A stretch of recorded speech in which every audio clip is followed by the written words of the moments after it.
নমস্কার, আপনাদের প্রত্যেককে নিয়ে শুরু করছি আপনাদের প্রিয় অনুষ্ঠান এবং এই অনুষ্ঠানে উপস্থাপনায় রয়েছি আমি দীপান্বিতা। দেখুন, জীবনে বাঁচতে গেলে আমাদের কখনো ভালো সময় কখনো বা খারাপ সময় আসে। তাই বলে যখন খারাপ সময় আসবে আপনি কি সমস্ত আপনার জীবন সম্বন্ধে আশা বা উদ্দীপনা ছেড়ে দেবেন? কখনোই নয়। আর সেই কারণেই তো বলা হয়, কষ্টগুলো ছাপিয়ে বাজুক হাসির গান, নতুন নতুন ছন্দে এগোক জীবনের স্পন্দন। আসলে জীবনের স্পন্দনকে বাঁচিয়ে রাখতে গেলে আমাদের কিন্তু ওই যে খারাপ সময় সেখান থেকেই কিন্তু শক্তি সঞ্চয় করে এগিয়ে যেতে হবে এবং এমন একজন মানুষের সান্নিধ্যে থাকতে হবে যিনি ওই সময়কে অতিক্রম করার জন্য আপনাকে যথাযথভাবে সাহায্য করবেন এবং পরবর্তী জীবনে একটু সাথে থাকবেন। কিভাবে আপনি সঠিক পদক্ষেপ ফেলবেন সেই জায়গাটাও দেখিয়ে দেবেন। এমনই একজন ব্যক্তিত্বকে আমরা আজকের অনুষ্ঠানে পেয়েছি, যিনি আন্তর্জাতিক খ্যাতিসম্পন্ন এবং ভারতবর্ষের অন্যতম সেরা জ্যোতিষ ব্যক্তিত্ব আচার্য ভাস্কর। তিনি আপনার গ্রহ নক্ষত্রের অনুসারে, মানে জন্মকালীন গ্রহ নক্ষত্রের অনুসারে আপনার জীবনের যে সাফল্যের জায়গা সেটিকে প্রদর্শন করে দেবেন। এই মুহূর্তে আজকের লাইভ অনুষ্ঠানে আপনাদের জন্য উপস্থিত আচার্য ভাস্কর, তাকে স্বাগত জানাই। নমস্কার। নমস্কার দর্শক বন্ধু, ভাগ্য ভাস্কর আপনি অনুষ্ঠানে আপনাদের সাদর আমন্ত্রণ জানাই। একদম। কিন্তু দেখুন, মানে আমাদের যে টপিক সাথে যাওয়ার আগে, কারণ বন্ধুদের অনেক অনুরোধ ছিল যে তাদের একটা ভয়ঙ্কর বিষয় যেটা নিয়ে খুব ভয় পায় প্রত্যেকে, সেটা নিয়ে আলোচনা করার একটা ফোন চলে এসেছে। তাহলে আগে ফোনে যে বন্ধু আছেন তার সাথে একটু কথা বলে নিই। বলুন, কে আছেন? নমস্কার। নমস্কার, আমি বাঁকুড়া থেকে শিউলি ধারা বলছিলাম। আমার একটু নিজের ব্যাপারে জানার। আচ্ছা, আপনার ডেট অফ বার্থ বলুন। ডেট অফ বার্থ হচ্ছে 7th August 1986। 7th August। Bankura. একটু ওয়েট করুন। 7th August 1983। আচ্ছা, টাইম? টাইম ভোরবেলা 5:42। 5:42। হ্যাঁ। জন্মস্থান? বাঁকুড়া থেকে।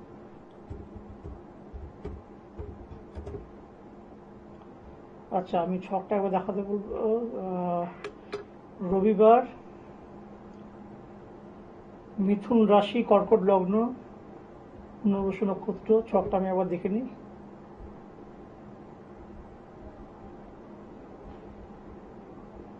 চন্দ্র রাহু, এটা একটা খুব খারাপ কন্ডিশন। এই যে লগ্নের দ্বাদশে চন্দ্র রাহু।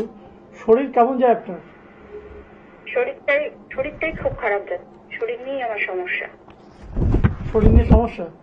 ওকে, আর ছকটা দেখাতে পারেন, ঠিক আছে। শরীর নিয়ে সমস্যা, শরীর নিয়ে প্রবলেম যাচ্ছে।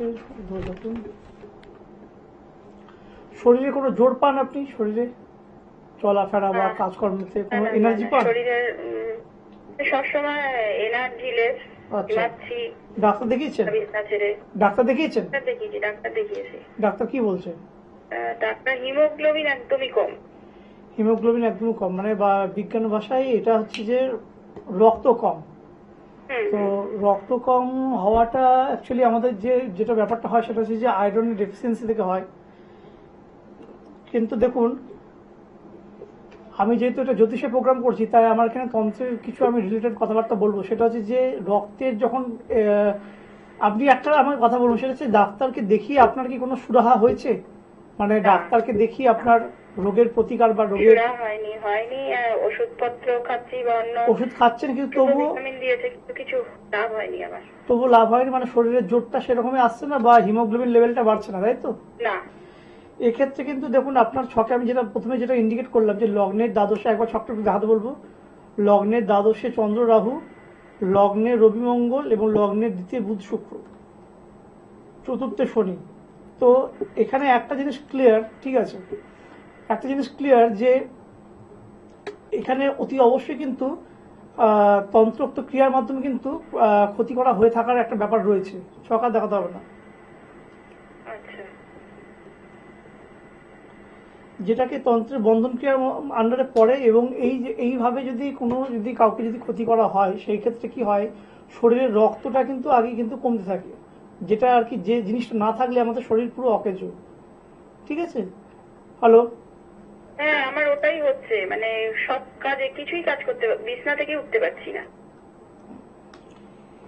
এটা আমি আপনাকে বলছি যে আপনি আমাকে একটা কথা বলুন যে আপনার যে শরীরে ব্লিডিং যদি হয়ে থাকে সেই ব্লিডিংটা কি পার্টিকুলার কোনো তিথি বা কোনো যে পূর্ণিমা অমাবস্যা বা কোনো পার্টিকুলার কোনো তিথি এরকম সময় কি আপনার শরীর রক্তক্ষরণ বা এই জিনিসগুলো হয়? না এমনি রক্তক্ষরণ হয়, কিন্তু আমি সত্যি কথা বলতে অতটা খেয়াল করিনি বা কোনো কিছু বা কিছু।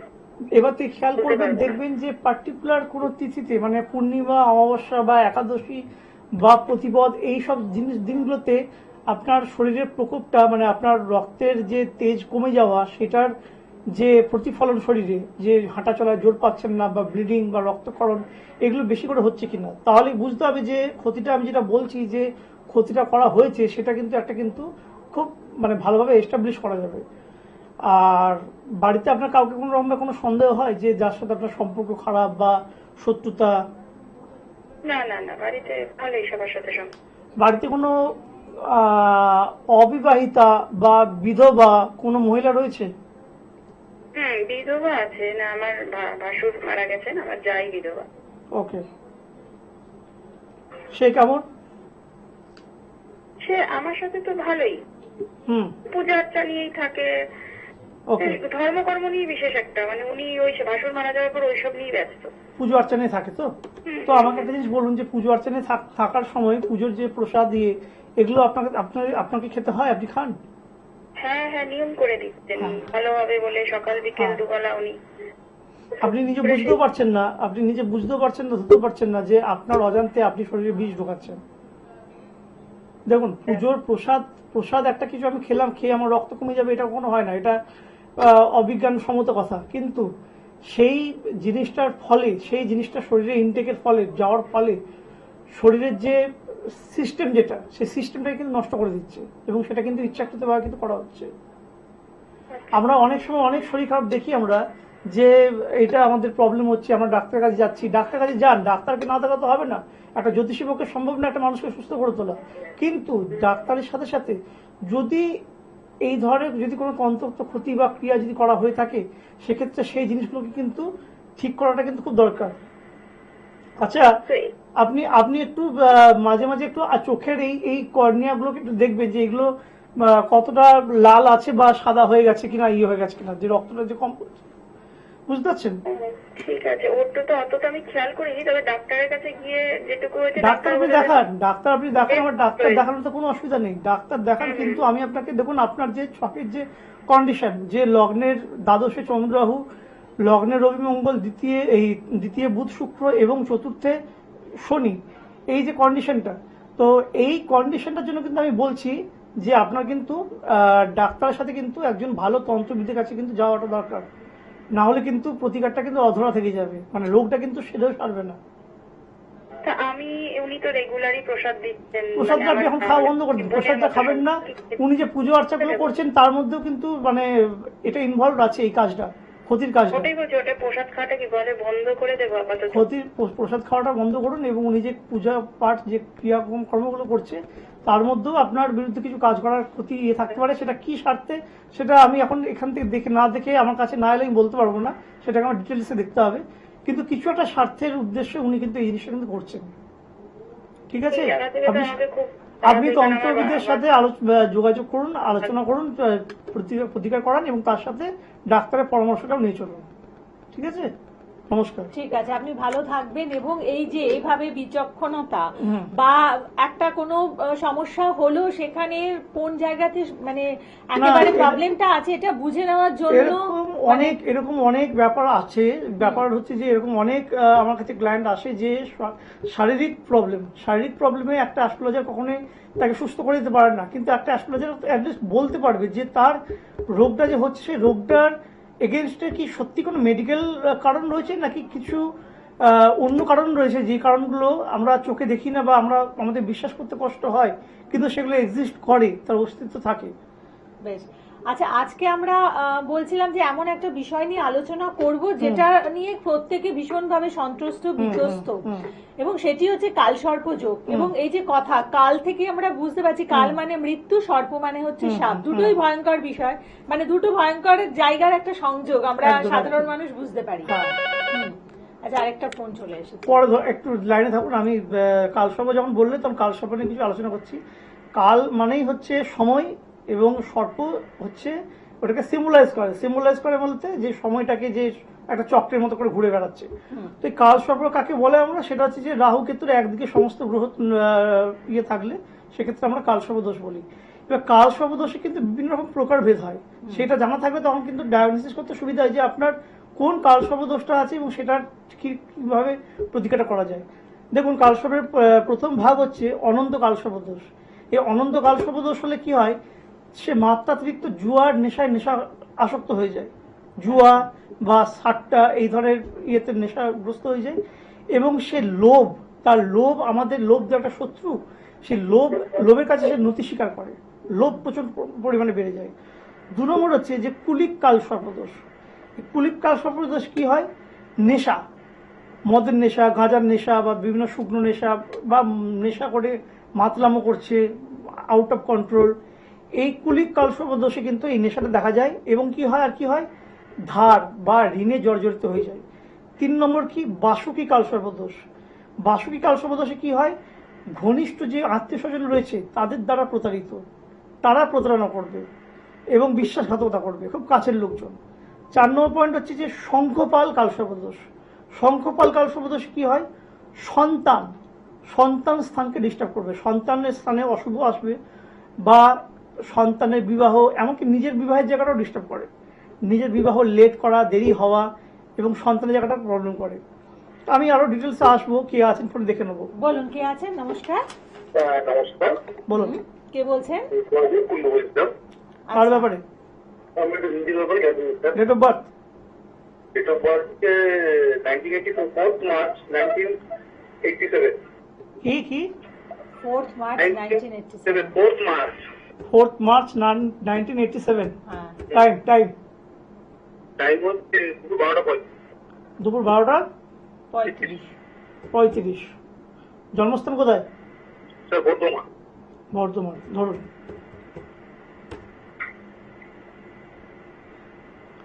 আচ্ছা, আপনার হচ্ছে বুধবার জন্মবার ছিল তো? হ্যাঁ স্যার। মেষ রাশি, মিথুন লগ্ন, অশ্বিনী নক্ষত্র। বর্তমানে শনি 7.5 চলছে। একটু ধরে থাকুন, আমি ছকটা দেখি একবার। ছকটা চতুর্থে কেতু, একাদশে মঙ্গল চন্দ্র, একাদশে ইনকাম স্থানটাকে ডিস্টার্ব করছে মঙ্গল চন্দ্র, দশমে বৃহস্পতি রাহু কর্মস্থানটাকে ডিস্টার্ব করছে। আচ্ছা, বর্তমানে চাকরি করেন না ব্যবসা করেন? স্যার ব্যবসা করতে। ব্যবসা ভালো চলছে? না স্যার, ব্যবসা একদম পুরো অবস্থা শেষ আমার, প্রায় আমি এখন ধার ধারে পুরো ডুবে গেছি স্যার। ওকে, প্রশ্ন করছি, একটা উত্তর দিন। সেটা হচ্ছে যে ধার করছেন বলছেন, তাই তো? মানে এমন অবস্থা হয়েছে যে ধারে পুরো জড়িয়ে গেছেন, মানে সেখান থেকে বেরোতে পারছেন না? না স্যার, অনেক টাকা ধার জানা। দেখুন, এই একাদশে চন্দ্র যখন মঙ্গলযুক্ত হয়ে থাকে তখন সেক্ষেত্রে কিন্তু তাকে কিন্তু অনেকটা ধারের নেশায় ফেলে দেয়, মানে ধার করাটা একটা হ্যাবিট হয়ে যায়। তো আপনার সেরকম কোনো হ্যাবিট নেই তো যে? না স্যার, মানে একটা ধার শোধ করতে গিয়ে আরেকটা ধার নিয়ে ফেলছি, মানে বেড়েই যাচ্ছে, পুরো কমপ্লিট করতে পারছি মানে না। কি বলুন তো, মানুষের ডিমান্ডে কোনো শেষ নেই, মানুষের চাহিদা কোনো শেষ নেই। সেই চাহিদাটা পূরণ করতে গিয়ে এবার কি হচ্ছে, আপনার একটা ডিমান্ডকে পূরণ করতে গিয়ে আরেকটা ডিমান্ডকে ইয়ে করতে হচ্ছে। তখন ব্যাপারটা কি হচ্ছে যে এইটাকে ঢাকতে তখন আরেকটা ঋণ করছেন, আবার সেই ঋণটাকে শোধ করতে আরেকটা ঋণ করছেন। এই ঋণটা আপনার একটা অভ্যাসে পরিণত হয়েছে। ভালোই ছিল, মানে ব্যবসা ভালোই চলছিল, যখন টাকা প্রফিট করেছেন তখন টাকা উড়িয়েছেন। হ্যাঁ, দশম স্থানে বৃহস্পতি রাহু রয়েছে, টাকা হাতে রাখেন না, টাকা বাইরে খরচা করে বেরিয়েছেন। বন্ধু বান্ধব আছে আপনার? হ্যাঁ স্যার, অনেক বন্ধু বান্ধব তো আপনার জীবনের একটা বড় সর্বনাশের কারণ। এখন বুঝতে পারছি স্যার। এখন বুঝতে পারছেন? সবকিছু শেষ হয়ে যাওয়ার পর এখন বুঝে কি লাভ? যখন পকেটে পয়সা থাকতো তখন আপনি তো টাকা উড়িয়েছেন। হ্যাঁ, কি ভুল করি সেটা আজকে বুঝতে পারছি। মানে টাকা পয়সা যখন আমি উড়িয়ে গেছি, তারপরেও মানে কোনো সবাই দেখিনি, আমি ওই যেমন আমার ব্যাপার ভালো বিশ্বাস করুন, আপনার মতো অনেক মানুষ আমার কাছে আসে, ছেড়ে দিল। থামুন, আপনার মতো অনেক মানুষ আমার কাছে আসে যারা এটা বলে যে আমরা একটা সময় আমাদের পকেটে প্রচুর টাকা ছিল কিন্তু এখন আমাদের কাছে কিচ্ছু নেই। আমি যখন তাদের পাস্ট হিস্ট্রি ঘেঁটে দেখি তখন দেখা যায় যে তাদের কাছে যখন টাকা ছিল তখন তারা সেভিংস করেনি। আপনারা তাই, আপনি যখন টাকা কামিয়েছেন তখন আপনি সেভিংস করেননি। এই বৃহস্পতি রাহু আপনার সব উড়িয়ে দিয়েছে, কিন্তু শুধু গ্রহকে দোষ দিলে তো হবে না, আপনি নিজেও দোষী, আপনি সব উড়িয়ে দিয়েছেন। তখন যদি সেই টাকা হচ্ছে জোয়ারের জলের মতো, সেটাকে এলে ধরে রাখতে হয় এবং সেটাকে যদি আপনি ধরে তখন স্যার সত্যি বুঝতে পারিনি, কারণ আমি একটু অল্প বয়স থেকেই পয়সাটা শুনুন, সময় আপনার মর্জি মাফিক চলবে না, সময়টা তার নিজের মতো চলবে, আপনাকে সময়ের সাথে চলতে হবে। আপনি না চলে আপনি টাকা উড়িয়েছেন, ব্যাস এখন আপনার কাছে টাকা নেই। এবার আমি তো মানে কোনো জাদুকর বা পিসি সরকার নই যে আমি আপনার টাকা হুশ করে আনিয়ে দেবো। আপনি দোষ করেছেন, এটার মানে ভোগান্তিটা আপনাকে ভুগতে হবে, এটার জন্য কোনো রেমেডি করা যাবে না, ঠিক আছে? আপনি অন্য কোনো জায়গায় দেখান বা ইয়ে করুন, কিন্তু আমি আপনাকে বলে দিচ্ছি, এখন যে আপনার টাইম চলছে, আপনি রেমেডি করতে গেলে যে ন্যূনতম যে খরচ সেটাও আপনি করতে পারবেন না, আর খরচ করেও কোনো লাভ নেই। আমি তো কেউ নই বাঁচাবার, আমি তো আপনার মতো সাধারণ একজন মানুষ, কিন্তু আমি বলছি আপনাকে হবে না। আপনার এখন টাইমটাও খারাপ, ওই যে বললাম সময়ের সাথে চলতে হয়, আপনি সময়টাকে নিজের ভালো চলছে সেই সময় আপনি সেই টাকাটাকে আপনি উড়িয়ে দিয়েছেন। এখন তো কিছু করার নেই, এখন তো আমি হুট করে বললে একটা আপনার ব্যবসাটাকে ভালো করে দিতে পারবো না বা টাকা এনে দিতে পারবো না। একটুখানি দেখতেন স্যার আমাকে। আমি একটু দেখি বা অনেকটা দেখি, তাতে কিছু লাভ হবে না এই মুহূর্তে, আপনার এই সময় সময়টা আপনার পক্ষে নয়। নমস্কার। আমি এটা সবাইকে বলি দর্শক বন্ধু, যে আপনি যখন আমার কাছে রেমেডি করাতে আসছেন তখন যদি টাইম যদি আপনার ফেভারে না থাকে, আমি রেমেডি করলেও কাজ হবে না। আবার অনেকে আসেন, এসে আমাকে জিজ্ঞেস করেন যে আচ্ছা প্রতিকারটা করছি, প্রতিকারে কাজ হবে কিনা, যদি না হয় ইয়ে হয়, আমি তাকে তখনই বলি যে আপনার মনের মধ্যে যদি এত নেগেটিভ ব্যাপার রয়েছে যে হবে কি হবে না সন্দেহ রয়েছে, আপনি প্রতিকার করবেন না। কারণ বিশ্বাস করুন, আমি অনেক মানুষকে দেখেছি যারা নেগেটিভিটি নিয়ে বা সন্দেহ নিয়ে প্রতিকার করতে এসছে এবং তাদের কোনো ফল হয়নি। তো ফল শুধু জ্যোতিষীর দোষের কারণে হয় না তা নয়, কিন্তু যেহেতু এটা একটা দৈব কাজ, তাই নিজের একটা বিশ্বাস বা নিজের একটা আত্মসমর্পণ এই ব্যাপারটা কিন্তু থাকাটা খুব দরকার। তো যে বিষয়টা আমি আলোচনা করছিলাম যে কালসর্প দোষ, তো শঙ্খপালটা বললাম, তারপর হচ্ছে যে পদম কালসর্প দোষ। পদম কালসর্প দোষে কি হয়, ধরে দেখুন একটু, পদম কালসর্প দোষে চাকরিতে বাধা, চাকরির জায়গাতে খুব বাধা আসে, চাকরি পেতে কিন্তু প্রবলেম হয়, বা চাকরি করলেও সেখানে প্রচুর শত্রুতা হয়, ইনকাম স্থানে বাধা আসে। আর হচ্ছে কি না, কনসেন্ট্রেশন পাওয়ার, অর্থাৎ কোনো জিনিসে ফোকাস করা, কোনো জিনিসে মনোযোগ দেওয়া, সেটা কিন্তু কম হয়, সেটা কিন্তু করতে পারে না। 6 নম্বর পয়েন্ট হচ্ছে মহাপদম কালসর্প দোষ। এক্ষেত্রে কি হয়, যে মেন্টাল পিস, অর্থাৎ মানসিক যে শান্তি সেটা নষ্ট হয়, সেটা মানে মনের মধ্যে কখনো সুখী ভাব আসে না, সবসময় একটা কিন্তু মানে অসুখী বা একটা মানে কি বলবো আনস্যাটিসফাইড একটা ব্যাপার চলে, যে আমি কিছুতেই খুশি হতে পারছি না। পরের দোষটা হচ্ছে তক্ষক কালসর্প দোষ। তক্ষক কালসর্প দোষটা কিন্তু খুব সাংঘাতিক। তক্ষক কালসর্প দোষ হচ্ছে বিয়ে না হওয়া, বিয়ে আটকে যাওয়া, মানে সম্বন্ধ দেখা হচ্ছে, সম্বন্ধ আসছে, এসে কেটে যাচ্ছে, বেরিয়ে যাচ্ছে, বিয়ে কিছুতে হচ্ছে না, এটা কিন্তু একটা খুব বড় ইয়ে। দাম্পত্য অশান্তি, দাম্পত্য অশান্তি, বিয়ে হওয়ার পরেও দাম্পত্য অশান্তিতে সংসার ভেঙে যাওয়ার মতো অবস্থা। আর কি হয়, কম বয়সে পিতামাতা হানি। তক্ষ কালসর্প দোষে 3টে ক্ষতি হয়, এক হচ্ছে বিয়ে হতে না চাওয়া বা দেরি হওয়া, 2 নম্বর হচ্ছে বিবাহিত জীবনে প্রচন্ড অশান্তি, 3 নম্বর হচ্ছে কম বয়সে পিতামাতা হানি। আচ্ছা, কে ফোনে আছে দেখে নিই। বলুন, কে আছেন? নমস্কার। হ্যাঁ নমস্কার। নমস্কার। আমি একটু আমার মেয়ের ব্যাপারে জানতে চাই। ডেট অফ বার্থ বলুন। মেয়ের নাম আর ডেট অফ বার্থটা বলুন। মেয়ের নাম হচ্ছে Champa Chakraborty. Date of birth. Date of birth হচ্ছে 15ই এপ্রিল 1998। টাইম? সময়? সকাল 8টা 50। আর জন্মস্থান? হাওড়া। আচ্ছা, ধরুন।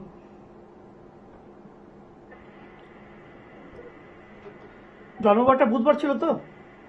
হ্যাঁ হ্যাঁ। বৃশ্চিক রাশি, বৃষ লগ্ন, অনুরাধা নক্ষত্র। ছকটা দেখি। লগ্নে চতুর্থে রাহু, দ্বাদশে মঙ্গল, মাঙ্গলিক দোষ। বিবাহিত জীবন, বিয়ে যদি হয়ে থাকে, বিবাহিত জীবনে কোনো প্রবলেম আসছে কি? হ্যাঁ দাদা, বিয়ে তো হয়েছে, বিবাহিত জীবনেই প্রবলেম শুরু হয়েছে ওর। আচ্ছা, স্বামীর সাথে আরেকটা জিনিস আমি দেখে নিই, লগ্নে দ্বাদশে মঙ্গল রবি যুক্ত, আর রবির এখানে ডিগ্রিটা আবার দেখা দরকার। রবির ডিগ্রি 1.07। আচ্ছা ঠিক আছে, এবার আপনি আমাকে বলুন সেটা হচ্ছে দাম্পত্য জীবনে কিরকম প্রবলেম, মানে স্বামীর সাথে মানে বনিবনা না হওয়া, স্বামীর সাথে স্বামীর সাথে তো একদম বনিবনা নেই, সারাদিন মানে ঝামেলা, জবে থেকে বিয়ে হয়েছে তার হ্যাঁ।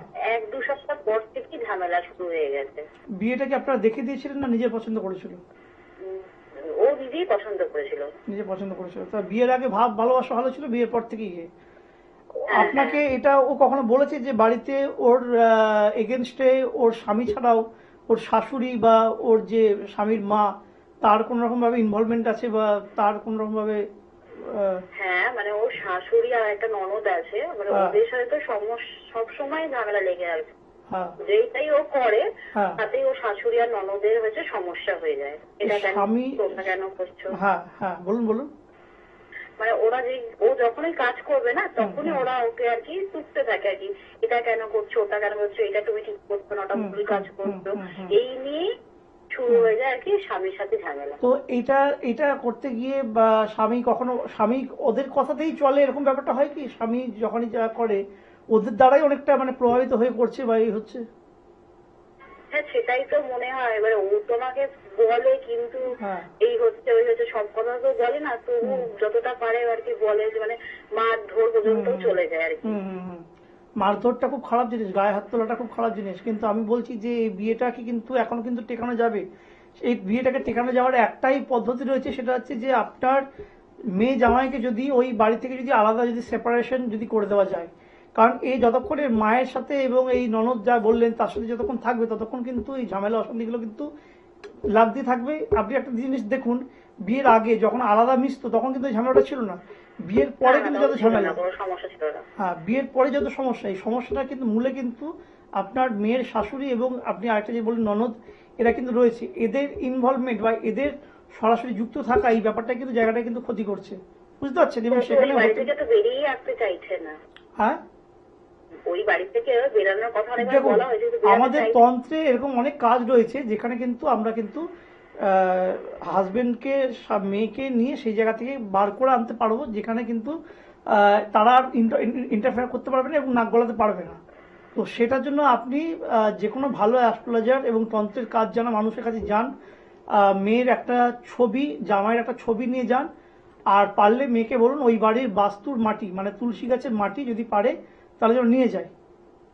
আচ্ছা আর মারধর বা যদি করে তাহলে সেগুলো লোকাল থানা প্রশাসন এসব মানুষদেরকে জানান বা করুন, ঠিক আছে?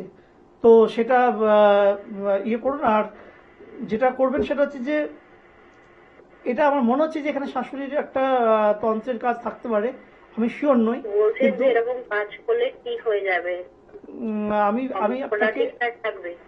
দেখুন আমি আপনাকে এটুকু বলছি যে এটাকে যদি ঠিকমতো কাজ করা যায় তাহলে কিন্তু স্বামীকে ওখান থেকে বের করে আনা যাবে।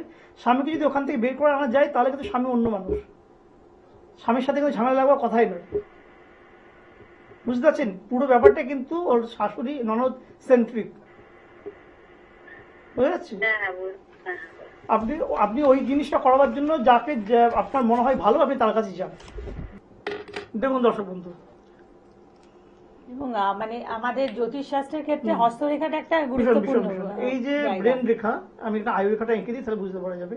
এই যে ব্রেন রেখা, এই ব্রেন রেখা যদি ঢালু হয়, মানে এটা এরকম ভাবে না গিয়ে যদি এরকম ভাবে নিচে থেকে নেমে যায় তাহলে কিন্তু বুঝতে হবে যে সে আত্মহত্যা করবে, সে আত্মহত্যার দিকে এগোচ্ছে। এই যে ঢালু 1 নম্বর। 2 নম্বর হচ্ছে যে শনি বন্ধনী, দেখুন এই যে শনির নিচে যদি এরকম যদি একটা বন্ধনী থাকে তাহলে বুঝতে হবে যে সেই মানুষটা কিন্তু অকারণে জেল যাত্রা হবেই, ঠিক আছে? বৃহস্পতির নিচে চতুষ্কোণ, বৃহস্পতির নিচে চতুষ্কোণ এটা অনেক সময় আমাদের ভালোর দিকে করে, সেটা হচ্ছে যে যদি একাধিক চতুষ্কোণ থাকি, একটা চতুষ্কোণ থাকাটা খুব ভালো, কিন্তু একাধিক চতুষ্কোণ, দেখুন আমি 3টে চতুষ্কোণ আঁকলাম, সেক্ষেত্রে বুঝতে হবে যে ফোকাস করতে পারবে না। আমার কাছে অনেক ছেলে আসে বা মেয়ে আসে যে পড়াশোনায় ফোকাস করতে পারছে না, কিছুতেই কাজে বা পড়াশোনায় ফোকাস করতে পারছে না, পড়াশোনাটা বেশি। একাধিক চতুষ্কোণ হলে কিন্তু সেটা কিন্তু খারাপ, ভালো না। 4 নম্বর পয়েন্ট হচ্ছে স্বাস্থ্য রেখা। এই যে স্বাস্থ্য, এখানে যদি এই একটা রেখা যদি দেখা যায়, এই বুধের নিচে এই রেখাটা যত মোটা হবে তত কিন্তু খারাপ, অর্থাৎ লিভারে প্রবলেম দেখা দেবে বা শরীর অসুস্থ থাকবে, এই স্বাস্থ্য রেখা। 5 নম্বর পয়েন্ট হচ্ছে যে রাহুতে যদি এই যে রাহু স্থান, এখানে যদি প্রচুর জাল থাকে, এরকম দেখুন জাল এই জাল দেখাচ্ছি, সেক্ষেত্রে কিন্তু নেশাতে কিন্তু জড়িয়ে পড়বে। তো যারা জন্ম তারিখ সময় নেই তারা আসবেন, আর সময় নিয়ে আসবেন, আর মানে প্রকৃত প্রবলেম হলে তবেই আসবেন। একদম। এবং সঠিক জ্ঞান যদি থাকে তাহলে কিন্তু এভাবেই আচার্য ভাস্বরের মতো আমাদের জীবনের সমস্যার জায়গা এবং সমাধানের জায়গা দুইই আপনারা পেয়ে যান। অতএব যাদের প্রয়োজন অবশ্যই আপনারা আগের থেকে যোগাযোগ করুন, অ্যাডভান্স বুকিং করে চেম্বারে পৌঁছান। প্রত্যেকে ভালো থাকুন, নমস্কার।